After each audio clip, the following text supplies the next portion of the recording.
우리가 하나님을 어떻게 아느냐가 신앙생활에 굉장히 중요합니다. 우리가 사람끼리도 대화도 하고 만나기도 하고 또 사람끼리 돈을 빌리기도 하고 같이 사업을 해나가기도 하는데 그때 가장 중요한 게 뭐냐면 그 사람에 대해서 아느냐 하는 것입니다. 어떤 사람인 줄 아느냐 하는 것이죠.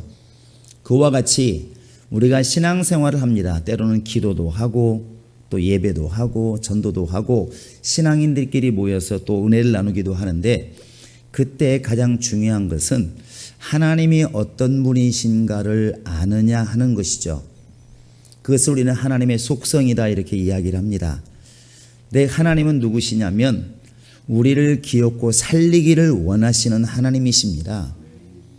하나님은 분명히 재앙도 줄 수 있고 하나님은 사람을 죽이기도 하시고 살리기도 하십니다. 그런데 그 하나님의 속마음은 뭐냐면 우리를 살리기를 원하시는 분이십니다.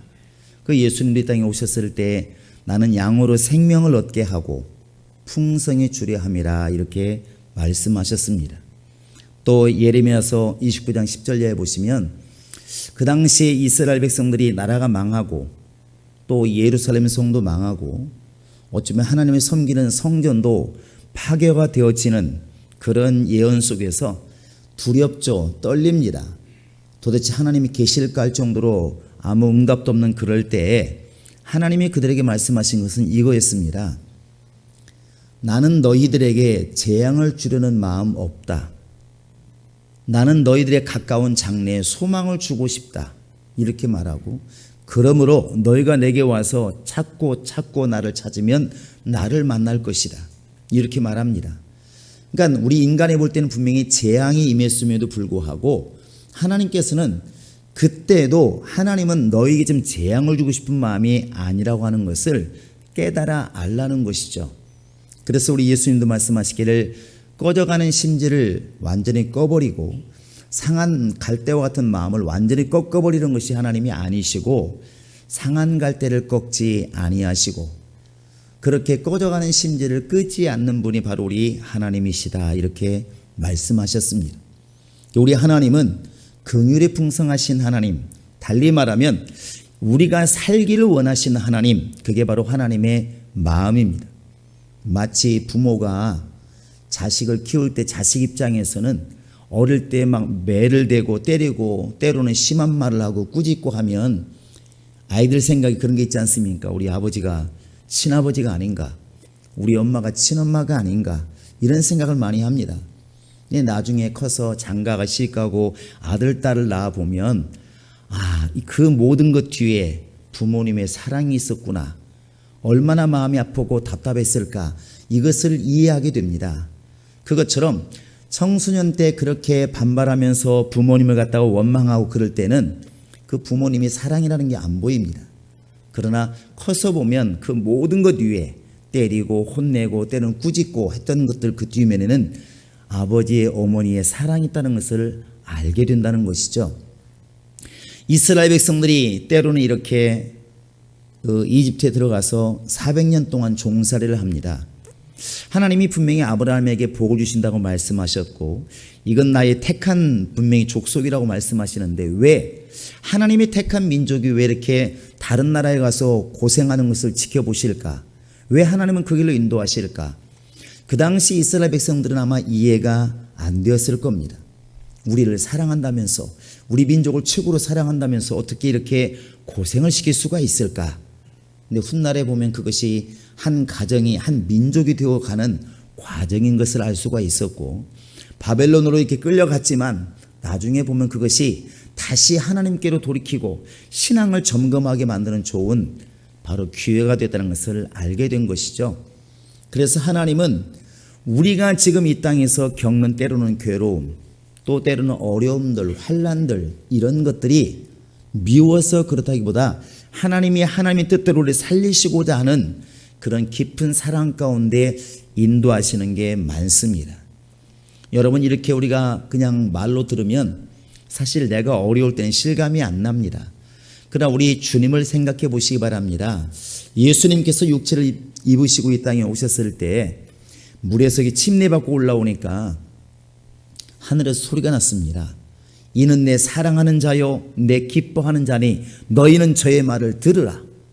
야, 우리가 지금 그 소리를 들었다면, 많은 사람 앞에서 이 사람은 내 기뻐하는 자요 내 사랑하는 자다, 이런 소리를 들었다면 얼마나 듣는 사람 뿌듯할까.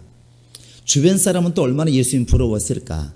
그런데 그렇게 예수를 감싸주시고 사랑해주시고 사랑한다고 고백해주신 하나님 아버지께서 정말 곤란당하고 환난당할 때는 잠잠하십니다. 그래서 겟세마네 동산에서 죽음을 앞에 놓고 하나님 아버지여, 내게서 이 환난이 지나가게 하옵소서. 너무나 내가 힘들고 어렵습니다. 할 수만 있으면 이 잔이 내게서 지나가게 하옵소서. 땀방울이 핏방울이 기도하시는데도 하늘에서는 하나님이 계시는지 안 계시는지 아무런 응답이 없는 거예요. 아무런 응답이 없습니다. 그래서 사람들이 이렇게 말하지 않겠습니까? 하나님이 계시다면 이럴 수가 있을까? 예수가 하나님의 아들이라면 이럴 수가 있을까? 어떻게 아무런 응답이 없지? 아마 이렇게 생각할 겁니다. 또 그 뒤에 바로 이제 십자가에 달려 죽으시는데, 십자가상에서 얼마나 고독할까? 모든 제자들은 다 도망가 버리고 사람들은 비웃고 있습니다. 저가 하나님의 아들이니까 내려오겠지, 한번 두고 보자고 입을 삐죽삐죽거리면서 비웃습니다. 예수님이 기도합니다. 아버지 어찌하여 나를 버리셨나이까? 이렇게 기도함에도 불구하고 절규함에도 불구하고 하늘에서는 아무런 응답이 없어요. 사람들이 말합니다. 저거 봐라, 저가 하나님의 아들이면 그럴 리가 있느냐, 하나님의 아들이라면 딴 때는 몰라도 저렇게 어려울 때는 도와주어야지, 이렇게 많은 사람이 이야기를 합니다. 근데 하늘에서는 전혀 대답이 없는 거예요. 그렇다고 해서 과연 예수를 버리신 것일까? 하나님 아버지가 예수를 버리신 것일까? 아들을 버리신가? 그 뒤에 보시면 하나님이 그를 살리시고 우리 인간이 감히 범접할 수 있는 그 하나님 우편에 보좌에 오르게 하시고 모든 만물의 왕이 되게 하시고 땅과 하늘의 왕을 삼으셨습니다. 할렐루야. 바로 그것이 하나님의 사랑이었다는 거예요. 아들이 고난받게 하시는 것, 그 고난에서 벗어나게 해달라고 기도하지만 침묵하시는 것, 이런 것들이 미워서 버리고 미워서 응답을 않는 것이 아니고 그 뒤에는 영광의 보좌에 오르게 하실 하나님의 깊은 뜻이 그 속에 담겨 있더라는 것이죠. 이게 바로 하나님의 사랑이고 하나님이 우리를 살리시는 깊은 의도입니다. 그런데 이 길을 걸어가고 있는, 우리를 살리기를 원하시는 그 하나님을 믿는 우리들은 사실은 지금 고난을 당하고 환난을 겪는 이 길을 걸어가고 있기 때문에 사실은 늘 우리에게는 상처가 있습니다. 영혼에는 죄가 있고 육신에게는 끊임없이 병에 노출되어 있고 마음속에는 끊임없이 마음의 상처들이 있습니다. 이게 어쩔 수 없는 환경이에요. 여러분과 지금 나는 예수 믿는 순간부터 지금 온실 안에 들어와 있는 게 아닙니다. 병원이 무균실에 지금 들어와 있는 게 아니고 세상에 노출되어 있다는 것입니다. 그게 상처가 많은 거예요. 그래서 우리가 알지 않습니까? 바로 예수님께서 교회를 세우실 때 바로 아무 균도 없는, 아무런 영의 방해도 없는 그런 곳에 교회를 세우신 게 아니고, 내가 이 반석의 교회를 세우는데 음부의 권세가 이기지 못하리라. 세상의 신들이 드글드글한 곳, 어둠의 영들이 드글드글한 곳, 마귀가 지배하는 곳, 이 세상이 역사하는 곳, 이 세상 신이 역사하는 곳, 흑암 권세가 있는 곳, 이런 곳에 지금 교회를 세웠기 때문에 끊임없이 우리는 유혹에 노출되어 있고 세상 신들의 모든 유혹에 노출되어 있는 것입니다. 여러분, 우리가 교회 안에 와 있어서 나는 상처가 안 받는다, 이게 우리는 생각을 바꿔야 되셔야 됩니다. 교회나 교회 안에 들어와 있어도 우리는 끊임없이 지금도 할 수만 있으면 마귀가 우리를 끌어내리려고 하고 있기 때문에 끊임없이 우리를 지금 유혹하고 있고 끊임없이 우리가 그런 데 노출되어 있는 겁니다. 여러분, 진열장 집집마다 가보면 그런 집들 많은데 진열장 안에 모셔놓은 도자기에 혹시나 이렇게 스크래치 가는 거 보셨습니까? 기스라고 그러죠. 이렇게 거기는 손을 안 대고 구경만 하니까 이게 긁힐 리가 없어요. 그런데 우리가 매일 쓰는 그릇을 생각해 보시기 바랍니다. 아무리 세제로 닦고 또 써도 쓰고 쓰다 보면 몇 년 쓰다 보면 이제 깨끗한 그릇이 다 기스가 나잖아요. 여러분 스테인레스라고 말하는 그릇 깨지지도 않아요. 그 그릇을 처음에 사오면 우리 교회도 뭐 국그릇 사오더만 처음에 그릇을 보면은 내 얼굴이 잘 보여요. 깨끗이 반짝반짝합니다. 근데 그릇을 이렇게 사와서 하나는 진열장에 놓고 하나는 매일 씁니다. 국그릇으로 또 다른 밥을 퍼먹기도 하고 반찬 담기도 하고 또 먹고 설거지하고 수세미로 또 닦기도 하고 그러다 보면 1년쯤 지났을 때 진열장 안에 있는 것은 그대로입니다. 그런데 밖에 나와 있는 우리 쓰는 그릇은 오만 흠이 다 있어요. 지금 우리는 진열장 안에 있는 영혼이 아닙니다. 그래서 상처가 있는 거예요. 어떤 분들이 이렇게 말을 해요.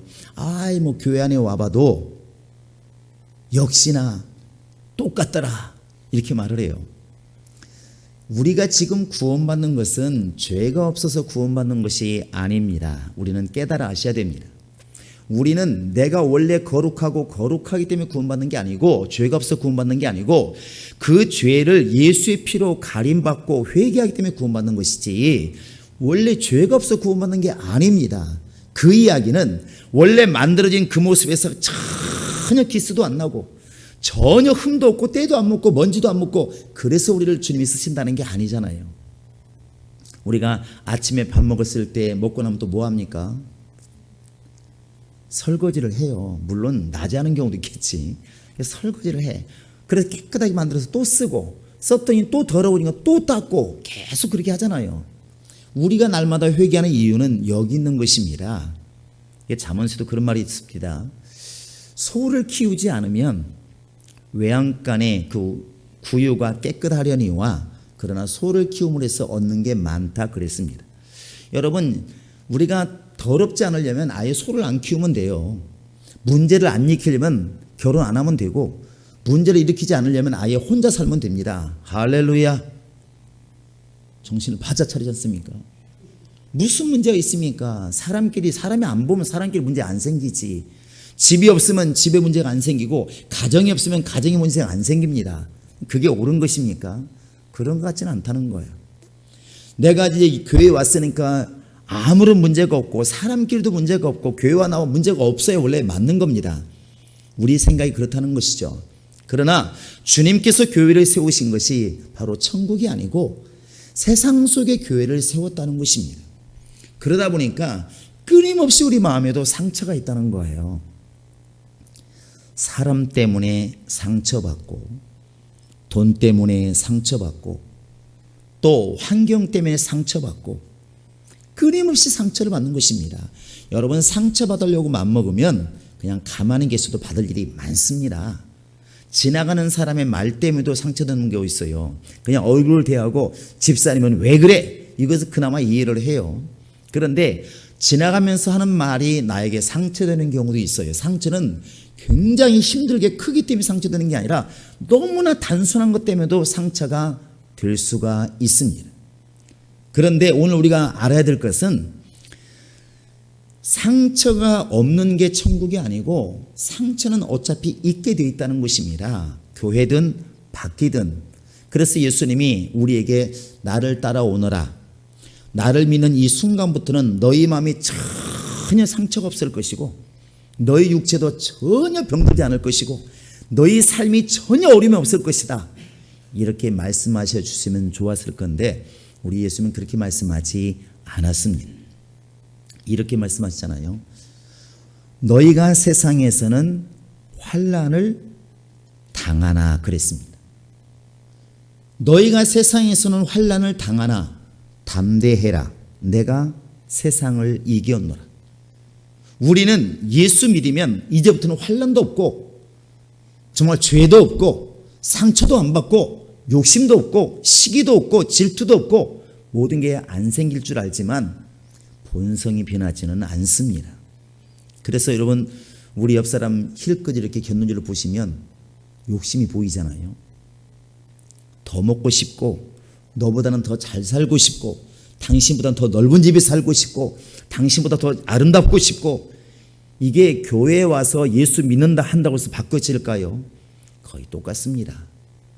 그 모습이 다른 게 아니고 그 다음이 달라지는 것이죠. 여러분 세상 속에 있는 우리는 지금 그들이 가지고 있는 모든 정과 욕심이 십자가에 못 박아야 정상이지만 기본적으로 잘 사라지지 않는 겁니다. 그러니까 교회 안에 와 있어도 교인들 때문에 상처받고 교역자 때문에 상처받고 영혼들 때문에 상처받고 환경 때문에 상처받는 거예요. 이게 없는 게 정상이야 맞다고 이론적으로 말하지만 상처가 생길 수밖에 없는 겁니다. 만약에 저나 여러분이나 다 만약에 마음을 사진처럼 볼 수 있다면, 숨은 그림처럼 펴볼 수만 있다면 과연 상처가 없는 사람이 있을까? 목회자라고 해서 과연 이렇게 마음을 열어보면 그 마음에 정말 서러움이나 또 미움이나 또 때론 욕심이 이게 없을까요? 목회자도 똑같을 겁니다. 마음 열어보면 별다르지 않을 겁니다.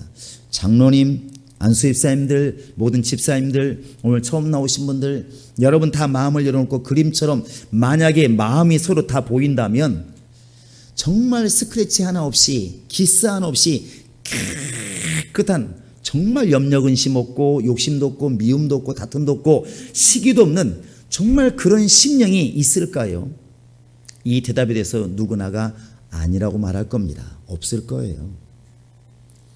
그러니까 사람이 속이 상하는 것이고 다툼이 생기는 것이고 미움이 생기는 것입니다. 그런데 우리 주님은 어떤 분이시냐면 그러한 심령들을 치료하시는 분이십니다. 그래서 출애굽기 15장 26절에서도 나 여호와는 치료하는 여호와라 이렇게 말씀하셨고, 오늘 말씀을 잘 보시면 이 바울이라는 사람이 지금 자기 이야기를 쓰고 있습니다. 속마음을 가끔 드러내긴 하는데 우리 생각에는 바울이 성경, 신약 성경의 거의 절반을 쓸 정도로 영감이 있었습니다. 지금이야 너무나 많은 사람이 성경을 많이 해석했고 신약 성경도 있고 또 이렇게 깨달은 사람들이 많이 기록을 했기 때문에 많이 읽어보면 알 수 있는 문제지만, 바울이 이렇게 이 글을 쓸 때는 신약 성경도 없었고 사실 이렇게 많은 사람이 해석해 놓은 것도 없기 때문에 이 정도로 글을 쓴다는 것은 대단한 겁니다. 그런데 우리 생각에 이 정도 영감 가지고 이런 능력 가지고 있는 바울은 전혀 근심도 없을 것 같아요. 누가 죽인다고도 당당할 것 같아요. 그런데 그도 사람이기 때문에 인간의 욕심, 인간의 정은 똑같다고 말하고 있습니다. 그도 두려움이 있고 염려가 있어요. 오늘 말씀이면 7장 5절 한번 읽어보시기 바랍니다. 바울이 자기 이야기를 이렇게 쓰고 있습니다. 자, 시작. 우리가 마게도냐에 이르렀을 때에도 우리 육체가 변하지 못하였고 사방으로 환난을 당하여 밖으로는 다툼이요 안으로는 두려움이었노라. 밖으로는 뭐라고 그랬습니까? 다툼이요 안으로는 두려움이라. 지금 바울의 입장이 어떤 입장이냐면 먼저 보내 고린도전서를 써서 보냈습니다. 근데 그 편지 내용이 고분고분한 내용이 아니에요. 여러분 읽어보시면 알겠지만 고린도 교회가 교회에서 가장 문제가 많았다고 그래요. 일단 교회가 나눠져 있습니다. 이렇게 지교회가 생겼다는 게 아니라 이 안에서 나눠진 거예요. 오늘날로 말하면 나는 누구파, 나는 어떤 장로님파, 나는 뭐 목사님파, 이런 식으로 나눠졌다는 것이죠. 나는 베드로파다, 나는 아볼로파다, 나는 바울파다, 이렇게 나눠졌다는 것입니다. 교회가 이렇게 파가 나눠져 있으니 그 교회가 온전하겠습니까? 끊임없이 싸움이 일어나는 것이죠. 당파 싸움이 일어나는 것입니다. 이런 일이 있었고, 또 어떤 사람은 자기 아버지 후처를 데리고 삶으로 말미암아 세상 사람 비난하는 것입니다. 야, 이런 일은 세상 사람도 그렇게 안 한다. 어떻게 자기 아버지가 데리고 살던 여자를 또 자기 안에 삼아가지고 사느냐. 이런 일들이 이제 고린도서 5장에 보면 나와 있습니다. 너무나 교회가 타락한 것이죠. 거기다가 영적인 문제가 심해가지고 막 서로 예언한다고 난리가 나서 질서도 없고 엉망이었습니다. 이러다 보니까 바울의 이야기가 아주 강하게 쓰죠. 또 고린도 10장이 열어보시면 바울을 또 비난하는 사람이 있습니다. 그 교회에서 저 사람이 진짜 사도냐? 아니다. 돈을 위해 헌금만 모아 저 사람이 쓰는 개인 다 써버리는데, 이렇게 막 돈 문제, 사도 문제 가지고 비난하는 사람이 많이 있었습니다. 그러니까 바울이 이렇게 쓰냐면 내가 다시 가게 되면 그런 사람들에 가만히 안 둔다. 막 이런 글을 써졌으니까 강하게 나간 것이죠. 그런데 바울 입장에서는 그렇게 써놓고 후회하는 게 있는 거예요. 내가 괜히 썼나 보다. 이거 편지 읽고 나서 시험 드는 사람이 있으면 어떡하지? 내가 너무 강하게 한 게 아닌가? 염려와 근심이 잠이 안 오는 거예요. 그런데 디도라는 사람이 소식을 가지고 왔습니다. 선생님, 지금 당신이 먼저 보낸 편지를 읽고 온 교회가 회개하고 지금 다시 한번 열심히 하고 있습니다. 그러니까 내가 그 편지를 듣고 내가 너무 기쁘다. 내가 편지를 쓴 것이 후회되었지만 그 후회가 하나님의 회개에 이르렀기 때문에 내가 지금 너무나 기쁘다 이렇게 말합니다. 그리고 이것에 대해서 말하기를 하나님의 위로 곧 위로의 하나님이 나를 위로하셨다 이렇게 말을 해요. 이게 지금 매우 중요한 겁니다. 바울도 내면에서는 두려움이 있는 거예요. 이러다가 내가 죽는 게 아닌가, 내 사역이 끝나는 거 아닌가, 오늘까지는 겨우겨우 버텨왔는데 내일 난 죽는 게 아닐까, 나도 돌에 맞아 죽을지 않을까, 얼마나 염려스러웠겠습니까? 이 염려와 두려움이 커지면 커질수록 우리가 지금 말하는 트라우마가 생기게 되는 것입니다. 우리나라 사람 웬만한 사람 다 이 트라우마를 알잖아요. 트라우마라는 게 바로 이제 어떤 큰 재난이나 지진이라든지 큰 사건이 있을 때 그 충격으로 인해서 정신적으로 이제 이상이 오는 것입니다. 그게 남는 거예요. 그래서 두려움이 큰 것이죠. 그래서 대구 지하철 참사 같은 경우에 그 지하철 불이 나니까 도망갈 데도 없고 그 연기 속에서 출구도 못 찾고 평상시는 아무 염려 없이 다니던 정말 지하철인데 너무나 겁나는 것이죠. 겨우겨우 거기서 살아나는 사람이 그 다음부터 지하를 안 들어가는 것이죠. 지하도가 있으면 멀리 돌아서 건너가고 지하철 탈 일이 있어도 안 타고 택시를 타더라도 안 가는 겁니다. 왜 그럴까요? 그런 사고를 안 당한 사람은 지하철 아무 염려 없이 탑니다. 그냥 들어가고 나오고 아무 걱정이 없어요. 그런 지하철 잠도 자잖아. 졸기도 하고. 그런데 그렇게 하면 큰 사건을 겪은 사람들은 지하철을 타려면 가슴이 벌렁벌렁 한다는 것이죠. 불 나는 건 봐도 가슴이 벌렁벌렁하고 지금 아무렇지도 않은데 그게 바로 트라우마예요. 상처입니다. 상처. 어릴 때 물에 빠져 죽을 뻔한 사람들은 물 옆에 가려고 하질 않아요. 그 호수길 얼마나 아름다운 그 드라이브길이 가면은 가슴이 벌렁벌렁하고 죽을 것 같다는 거예요. 막 호수가 나 덮치는 것 같고. 일반인들은 이해하지 못하는 그런 상처가 있습니다. 그게 바로 우리가 다 안고 있는 상처고 아픔이에요. 우린 다 그런 게 있잖아요. 어릴 땐 너무나 가난하게 큰 사람들은 정말 돈과 부유함에 대해서 너무나 갈망하는 게 있잖아요. 평생 잊지 못해. 남들 볼 때는 벌만큼 벌었어도 만족하지 못하는 것은 너무나 가난하게 살았기 때문에 그게 보상 심리가 안에 있다는 것입니다. 눈에 안 보이는 거예요. 다만 상처가 안 보이는가 안 보이는 것 뿐이지 그런 것을 가지고 있는 거예요. 근데 우리는 사람 때문에 환경 때문에 또 내 심정적인 것 때문에 정말 이런 또 여러 가지 요인 때문에 이런 상처를 다 가지고 있습니다. 그런데 이런 상처를 가지고 있다고 그래가지고 이해를 한다고 그래가지고 옳은 것이냐? 세상에서는 그게 다 이해를 하기 때문에 문제가 안 됩니다. 아, 그럴 만도 하지. 얼마나 힘들었으면 이렇게 이해를 해요. 그런데 예수 안에 들어와 있는 사람들은 거기서 멈춰버리면 믿음으로 행하는 사람이 아닙니다. 주님이 원하시는 것은 그 단계를 넘어서라고 이야기를 하고 있는 것입니다. 마태복음 11장 28절에 보시면 수고하고 무거운 짐진 자들아 다 내게로 와라. 그 짐을 다 내게 맡겨라 이렇게 말을 해요. 지금 내 마음에 풀리지 않는 그런 모든 것들을 주님께 맡기라고 주님 지금 말하고 있습니다. 그리고 평안하라고 지금 명령하고 있는 것입니다. 우리 이걸 지금 다 알고 있습니다. 행할 만한 믿음이 지금 안 되어 있는 것이죠. 여러분 억울한 일을 당했기 때문에 평생 동안 그 억울함 때문에 치가 떨려서 평생 살아야 맞는 것입니까? 사람들은 이해를 해요. 얼마나 힘들었으면.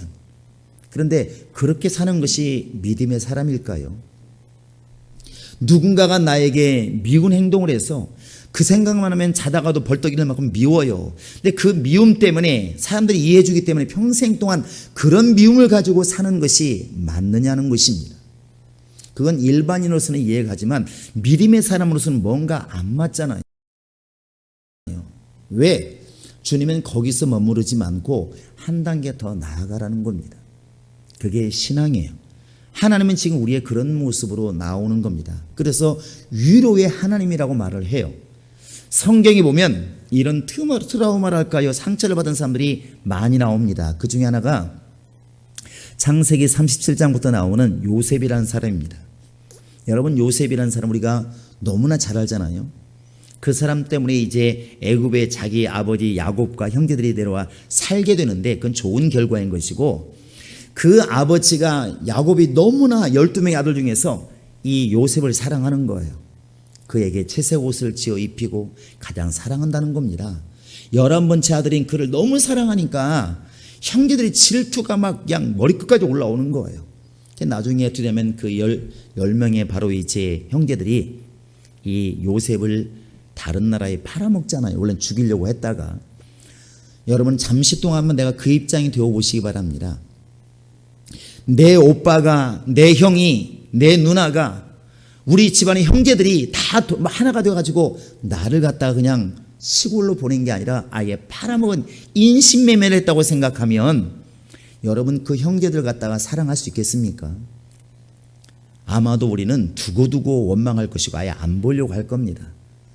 아니 나에게 그냥 단순히 돈을 해를 끼친 게 아니라 나를 그냥 팔아먹었다니까 그러네요. 다른 나라에 나를 팔아먹었다니 넘겨버렸다는 것입니다. 어찌 그걸 이길 수 있을까? 어떻게 그걸 정말 내가 용서하고 살 수 있을까? 그 생각만은 잠이 올 수 있을까요? 사람으로서는 만약에 요셉이 나중에 자기 형을 갖다가 죽였다 할지라도 사람들은 이렇게 말할 겁니다. 오직 힘들었으면 그럴만도 하지 이렇게 이해할 거예요. 그런데 성경을 보면 창세기 45장에 보시면 형들을 만났을 때에 희한하게도 요셉은 그런 미운 감정, 화난 감정이 하나도 없는 거예요. 이렇게 말합니다. 형들이시여, 형들은 벌벌 떨고 있죠. 그런데 나 때문에 염려하지 마세요. 나를 팔았다고 염려하지 마세요.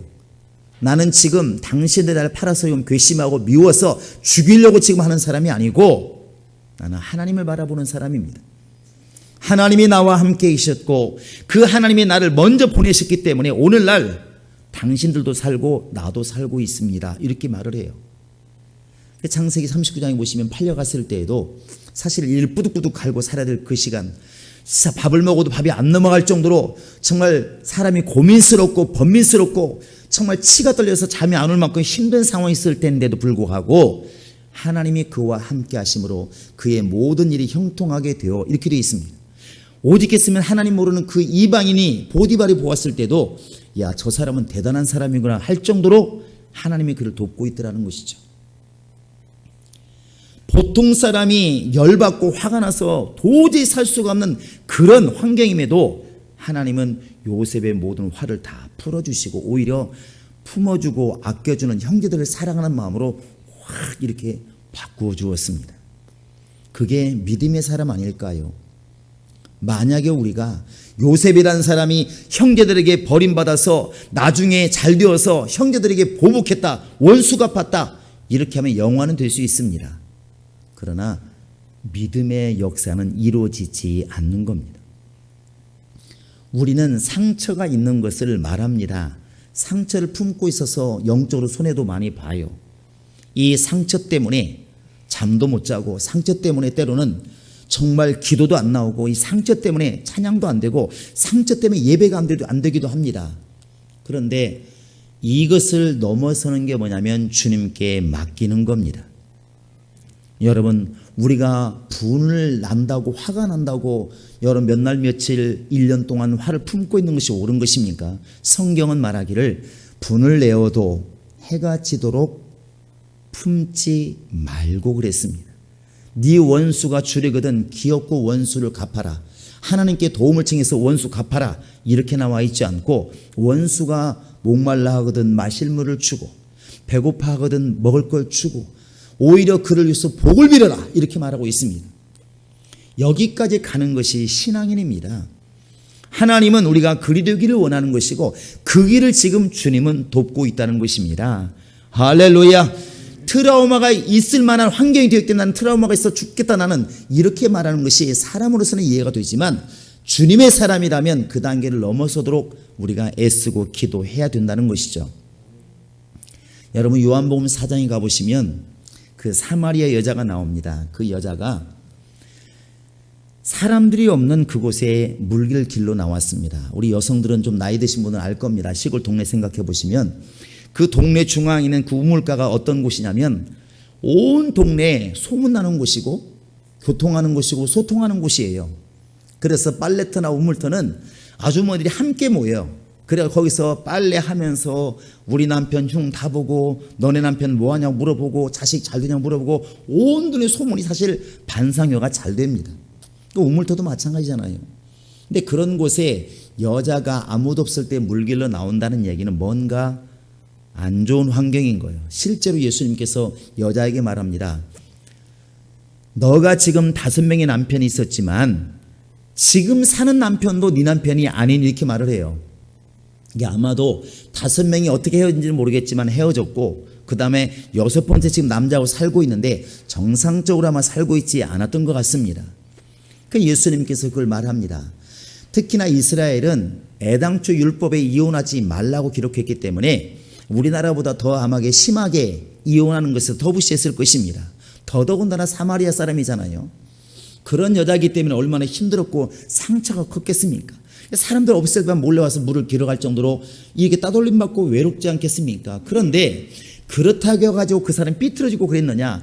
예수 만나는 순간에 모든 게 바뀌었습니다. 당신은 내가 보니까 선지자입니다. 당신은 나의 주인이십니다. 이게 고백이에요. 할렐루야. 그렇게 바뀌니까 그 다음부터 사람들에게 모멸당을 당하고 슬프고 동네 사람들 보기 싫고 혼자만 올 수밖에 없는 그 환경이 치료가 되어서 동네에 뛰어들어가서 외칩니다. 내가 드디어 메시아를 만났다. 우리가 기다린 그런 메시아를 지금 내가 만났다. 와서 봐라. 그래서 동네 사람이 다 뛰어나가지고 예수를 만나요. 그 귀한 성경에 거의 한 페이지 다 이 여자에 대해서 쓰여 있다는 사실입니다. 그냥 사람으로 말하면 사람들도 꼴 보기 싫고 자기를 미워하니까 다 버림받았겠지만 예수 만나는 순간에 치료되는 게 정상이라는 것입니다. 삭개오도 마찬가지고 모든 제자가 마찬가지예요. 여러분 오늘 여러분과 지금 내가 교회 안에 오니까 다 좋은 사람만 있고 정말 말로도 상처도 안 주고 환경으로도 상처를 안 주고 다 좀 하나님 만나듯이 그랬으면 좋겠습니다. 그런데 나도 상처받고 나도 너에게 상처 주고 세상에 나가도 상처를 주고 나도 상처를 주고 그것이 세상이라는 것을 우리 인정하셔야 됩니다. 주님께서 이미 그걸 인정하셨고 우리가 알아야 될 것은 이 다음 단계 하나님이 나를 위로하시고 내가 예수로 말미암아 이 모든 걸 치료하는 데까지 가야 그게 맞다는 것입니다. 여러분 우리가 이것 때문에 말씀이 필요한 것이고 이것 때문에 성령의 인도하심이 필요한 것입니다. 할렐루야. 우리는 그래서 남에게 상처를 주지 않으려고 몸부림을 쳐야 되지만 당연히 위로자가 되려고 노력을 해야 되지만 우리 스스로도 정말 상처받는 것을 당연시하지 마시고 주님께서는 주님의 놀라운 은혜로 우리를 치료받도록 만드셨다는 사실입니다. 그게 하나님의 은혜예요. 여러분 우리 교인들은 그렇게 마음을 먹으시기 바랍니다. 정말 하나님은 나를 위로하신다. 지금 나도 바울처럼 밖으로는 다툼이고 안으로는 두려움이 가득 차가지고 어떻게 행동해야 될지 모르는 그런 상황일 때에 하나님만이 나를 위로할 수가 있다. 사람은 위로한다고도 상처를 주지만 하나님만이 나를 위로할 수 있다. 내가 그 하나님으로 말미암아 위로를 받으리라. 내가 정말 원수를 생각하면 때로는 잠이 안 올지라도 내가 주님께 맡겨야 되겠다. 주님이 해주겠다는데 내가 책임지겠다는데 내가 해결하겠다는데 내가 그분에게 모든 걸 맡겨야 되겠다. 여러분 그렇게 우리가 마음을 먹고 주님을 의지한다면 주님께서 오히려 화가 변하여 복이 되게 하실 것이고 분노가 변하여 평안이 될 것이고 우리의 모든 불만적인 요소들이 아마 감사로 바뀔 것이라 생각을 합니다. 우리 행복한 교회 성도들은 정말 이렇게 행복한이라는 소식을 잘 마음에 새기시고 정말 우리가 날마다 힘들고 어려운 상황 속에 있다 할지라도 주님으로 말미암아 치료해 나가면서 이것을 이겨나가는 그런 은혜가 있기를 주의 이름으로 축원합니다. 할렐루야. 자, 내 영혼아 하나님으로 말미암아 위로받자. 시작. 내